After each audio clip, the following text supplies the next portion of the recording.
The Mansfield Business Alliance recently released their list of 40 under 40. Now, these are 40 people. They're all under the age of 40, or maybe right at 40. They're entrepreneurs, they're CEOs, they're executives, they're everyday people just like you and me. And today we have one of those 40 here in the studio. She is the force behind fresher, healthier meals for thousands of students every day. As the executive director of student nutrition for Mansfield ISD, she has transformed cafeteria menus with scratch cooking, local produce, and community care. Under her leadership, over 70% of students eat school lunch, and summer programs feed thousands more. She's an award-winning innovator, educator, mother of four, making a difference one tray at a time. We welcome Rita Denton. Welcome to About Mansfield. Thank you, Steve. Thank you so much for having me today. And congratulations on 40 under 40. Thank you. What does that mean to you? Oh, my gosh. It means the world to me to even be lumped in with this fine group of individuals. It is such an honor. So you are the next generation of leaders here in Mansfield. Although you are an executive director, you have already taken on a leadership role. Yes, sir. And did you, as you were growing up as a child and as a teen, did you think someday I'm going to be a leader, or did it just fall on your lap? That is such a great question. And so funny. Recently, I started thinking back to my childhood, and I grew up actually in Massachusetts. And I used to actually play office. Okay. A lot of my friends would play house, and I used to love to play office. And you were the manager, the Yes. Okay. I was the manager, I was the clerk, I was everything in between. And I did love baby dolls. Don't get me wrong. I did have all my baby dolls, but I did love to play office. My mom used to buy me ledgers with the carbon copy and all. Oh, nice. And I would play, and I would write down different customers' names, and I would sit at my dad's desk in the basement. And so, yes, I always have had a passion for business and customer service. And eventually I fell in love with the hospitality industry.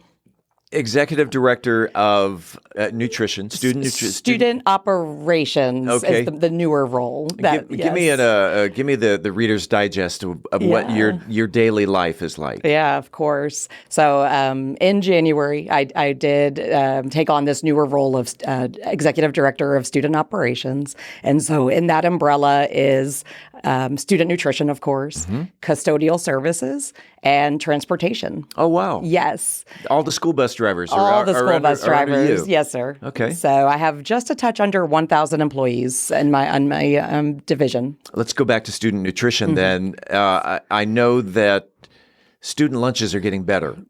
They're not like the tin tray of TV dinners that they used to be.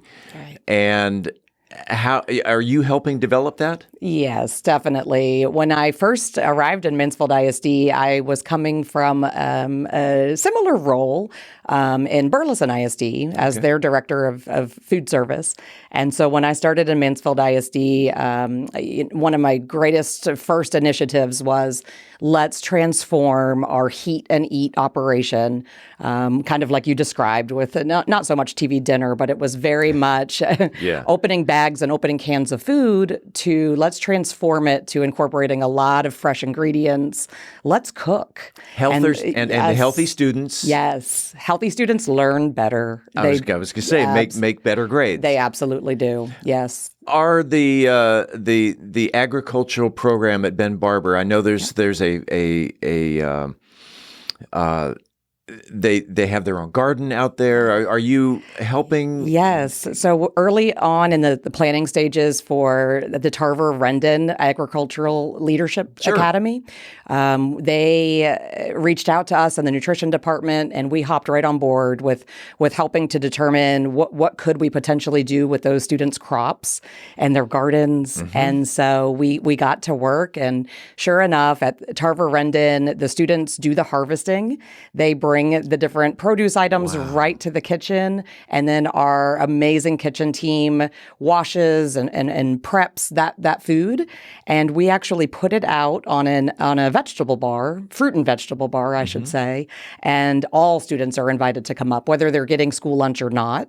If they are getting school lunch, it builds right into their school plate. And is this every school, elementary through high school? I wish. You wish. I wish. So, because Tarver Rendon does. They I would have assume it there. They're Yes. oh, just at the school. Just at Tarver Rendon. Okay. Yes, sir. And then, but there is plenty of different ways that can expand in different forms. In fact, Job and Donna Shepard, intermediate, they have both started to build upon what Tarver Rendon does, since that is the feeder pattern. And so nutrition, we are just always willing to jump in on the different school initiatives. That's why we exist, to serve what the student goals and the different campus goals. Does your department, are you involved with the Feed the Kids program during summer? Very much so. That I absolutely love that program. And that is huge. That's thousands of kids. Yes, absolutely. And so with Common Grounds Feed the Kids, Right. we certainly, in the last couple of years, we have started to become a site. We are a distribution site located at Glen Harmon Elementary School. Okay. We realized there was a little bit of gap in service. A lot of our Arlington families, it was a little bit far to get down to the Mansfield locations for distribution. And so we started that in the last couple of years, and it's been extremely successful. And then the nutrition department through Mansfield ISD, we run what's called the Summer Food Service Program. And we serve thousands of meals. Our best location is the public library.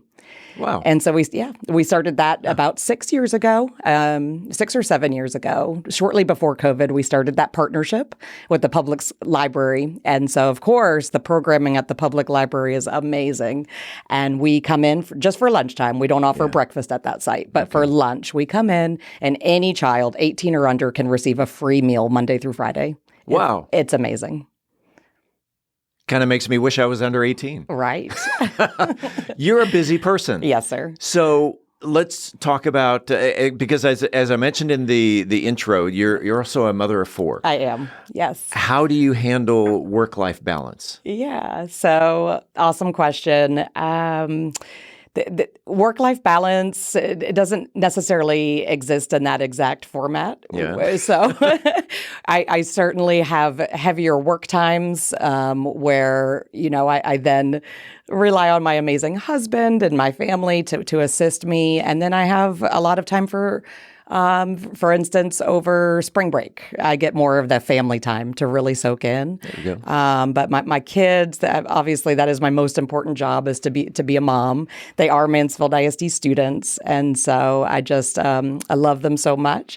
My oldest is in high school, and then my older daughter is also starting high school this year too. Awesome. So they are getting older. My littlest is still at an elementary school. And then my other daughter is entering middle school. Okay. So, what do you see? What was your biggest challenge, your biggest roadblock, something that your biggest challenge as an executive director? So right now, I am very much focused on learning about my new departments, primarily transportation. It's something just new and something that I'm just learning all about, soaking in information, studying their current processes. As far as a challenge, I mean, there's just not enough hours in the day at all. Oh, never. Never. And I do have work-life balance. Don't get me wrong. I make that work. A lot of times the days just blend between both personal and work. But my greatest challenge, I guess, is just that there's just not enough time for as much as I want to do. Let's turn that around from biggest roadblock. What was your in your entire career? Yeah. Your most successful moment where you go, you know what? Today I slayed it, and what would be that occasion? Oh my goodness, that is an awesome question. That's why I'm the host. That's right. There's been so many times I've been so proud of my team. When we get together and we go after these aggressive goals, anytime that we're crushing those goals, I feel just so proud. I think to answer your question would be during COVID-19. I think it would be during those hard times when, the meal service didn't stop. Families, household incomes, they didn't change at that time. In fact, many got worse, right, as layoffs happened. And so I think, halfway through maybe that time period, I felt really proud. And I did feel like I was slaying it, as you use those words. Yeah. We were able to continue our operation in extremely creative ways. And So my team is just incredible. During COVID, they still cooked in the kitchen. Yes. And still fed, to who? I mean, because Good the kids were at question. home, weren't they? Yes, they were. And so we had to get real creative and pop up outdoor drive-through. Sure. Because you're still spots. feeding the kids. We were still feeding kids. We were still preparing those meals, and we kind of laugh in the department of nutrition because we called it phase 76. It got to be so many plans, so many phases as regulations changed and as different the condition itself progressed.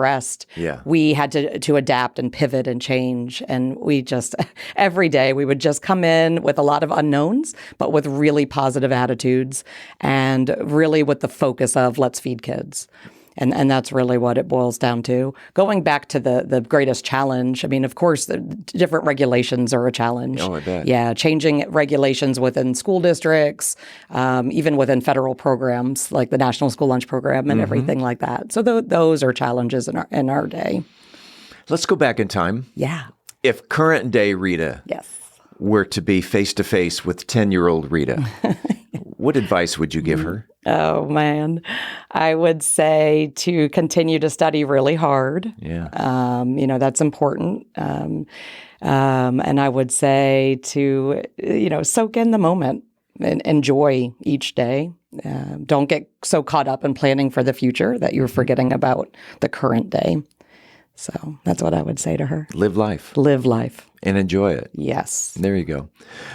I always like to conclude the interviews with an open mic. Okay. An open mic of your chance to, if you have any thank yous, if you have any shout outs, if you have any words of advice, or if you want to direct a comment directly to someone, the camera there, right there great. and there. So Rita, the microphone is yours. Okay. Thank you so much, Steve. Again, thanks for having me this morning. And I just want to say, I don't know actually who nominated me for such an honor. I don't know that information, but to whomever did, I just want to say thank you. I'm truly humbled and honored by it. Again, just to be associated with such a fine group of young leaders. And I want to say thank you to Mr. Brogdon, who is my mentor, my boss. He has just taught me so much. So thank you to Mr. Brogdon, to Dr. V, another inspiration in my career and mentor. And thank you to Dr. Cantu, again, just somebody I look up to and really admire and have learned so much from you, Dr. Cantu. And my last thank you is to my team, all the different departments. Nutrition, of course. I've worked with you all for so many years now. And then my new departments, I just love your hard work, your dedication. I am so incredibly proud of you all. Rita Denton. Oh, and to my family. And to your family. And thank you to my family. Okay. Your husband and your kids. Yes, to Jay and Trent, Macy, Rebecca, and Bradley. Congratulations Thank you. on 40 Under 40. Thank you very much. Thanks for being on About Mansfield. Appreciate it.